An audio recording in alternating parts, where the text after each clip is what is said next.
Hi, Teresa here from Blind Spots again. We've been told for generations that education is the path to stability, right? But is it? We've been told work hard at school, get a degree, then you'll get a good job, then you can build a future. That's the supposed formula, or at least that's the promise. And that promise still shapes how parents pressure their kids today, how governments talk about opportunity, and how society explains and measures success and failure. The problem is, the labour market changed, but the advice hasn't.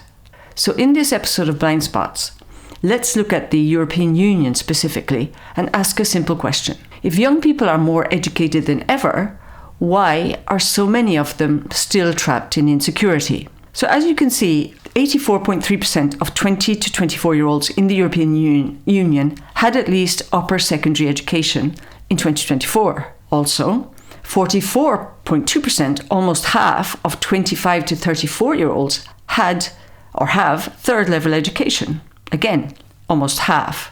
So the problem clearly isn't that young adults are uneducated. And let's not fall into the percentage abstraction either. Governments love percentages because they sound clinical and emotionally distant from the human affected. But Eurostat says there are 73.4 million people aged between 15 and 29 living in the European Union, and 24.1% of them were at risk of poverty or social exclusion. That's a quarter of them. But in real human terms, that is 17.3 million young people. 17.3 million young people at risk of poverty or exclusion. So if education levels are high, and they are, but precarity is also high, then clearly education alone is no longer converting into stability the way people were promised it would. Now here's where things get interesting. Youth employment in the European Union as of March 2026 was 15.4%. which translates to around 2.9 million people under 25 without work. And while governments often point to the overall unemployment figure currently sitting around 5.9%, youth unemployment is still around 2.5 times higher than that. So young people are entering a much harsher labour market than previous generations did. And then, even when they do get work, the work itself is often unstable. Almost 1 in 3 young workers in the European Union is on a temporary contract. 1 in 3.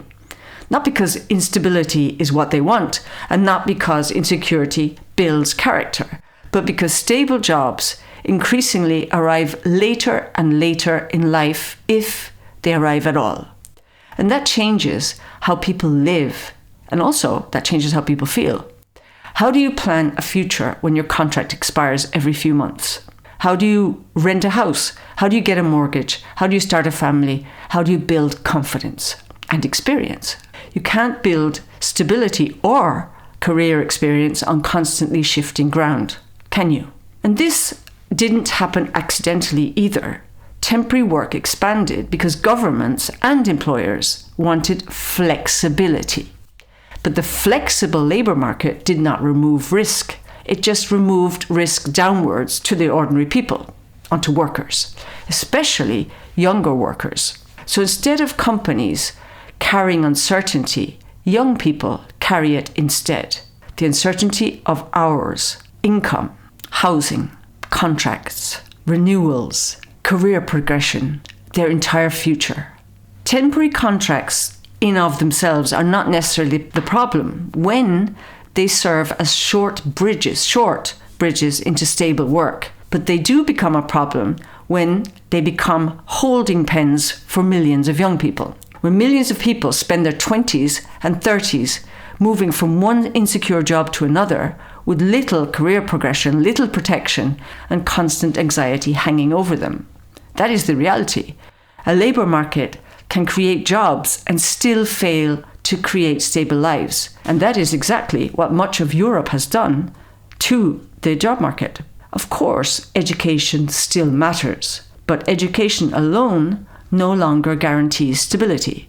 And until politicians admit that the labour market itself has changed, millions of young people will continue being told their instability is a personal failure, instead of the result of a labour market that stopped delivering stability a long time ago. Because if a society asks people to spend 16 to 20 years preparing in education for adult life, only to offer instability in return, then the problem is not individual failure. And that, I think, is the blind spot.